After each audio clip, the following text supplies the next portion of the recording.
nila, magbabago na, di ba? Grabe na ngayon, magmamarcha, yung marami ng investigasyon. Pero tingnan mo ang kapal na mukha ng mga congressman. Nagpasa na naman sila ng lump sum. Ha? Doon sa unprogrammed appropriations. Eh, alam naman natin, yan ang pinagkukunan ng lahat nitong kabalbalang nangyayari ngayon. So, in other words, walang nagbago.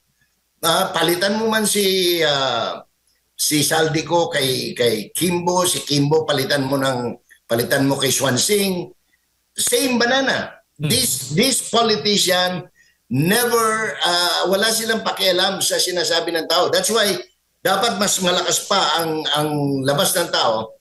At pero sabi ko nga, yan magsasabay yan.